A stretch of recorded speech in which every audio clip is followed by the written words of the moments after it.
para naman sa isang gabi ng tagisan ng boses ng mga tayabasin. Ngunit bago po yan, bukod sa pagdiriwang natin ng Mayuan sa Tayabas Festival 2024, ipinagdiriwang din natin ngayong araw ang napakahalagang araw ng mga dakila nating ina, di ba? So pwede po ba natin batiin ng mga nanay, mami, o kung ano pa man ang tawag natin sa mga ina ng isang Happy Mother's Day?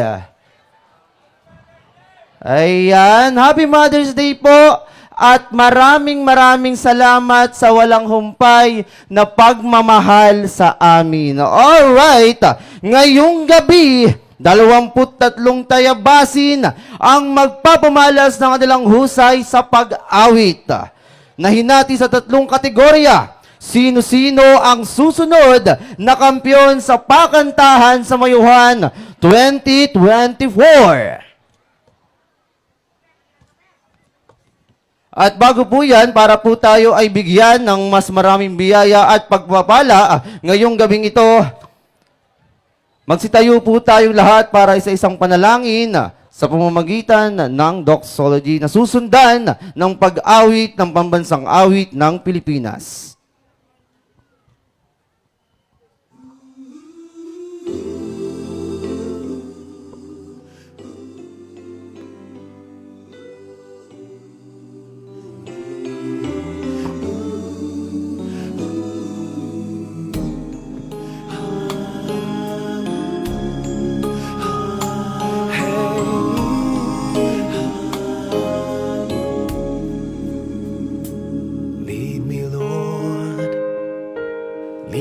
By the hand and help me face the rising sun.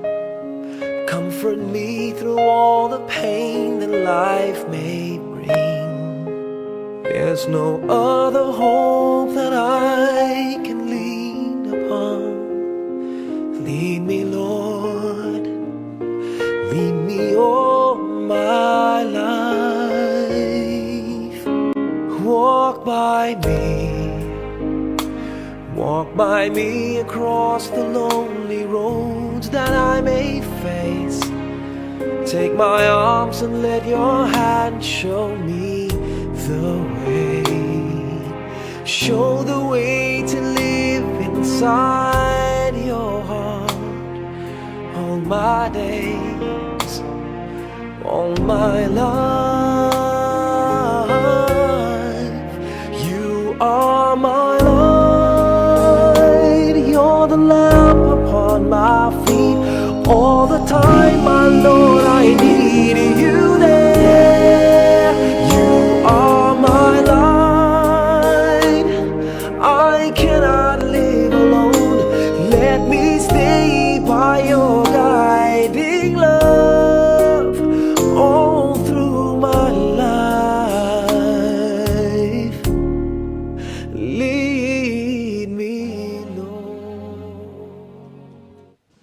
Mga kababayan, ang pambansang awit ng Pilipinas. Kayang magiliw, tegas ng silanganan, alam ng puso, sa titik mo'y buhay.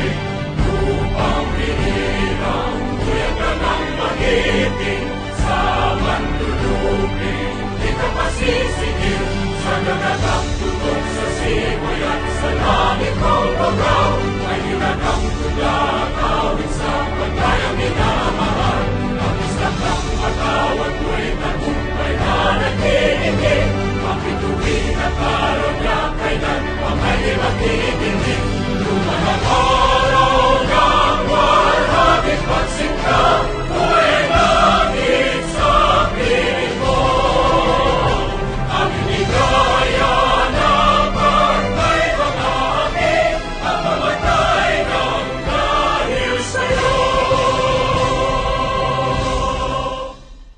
Ayan, maraming salamat po at pwede na po tayo magsiupo. Muli, isang magandang gabi sa ating lahat at welcome sa ating Pakantahan sa Mayuhan 2024. At para po bigyan tayo ng isang mensahe buhat sa ating head organizer ng Pakantahan sa Mayuhan 2024, tinatawagan po natin dito sa unahan si Mr. Jason Sabio.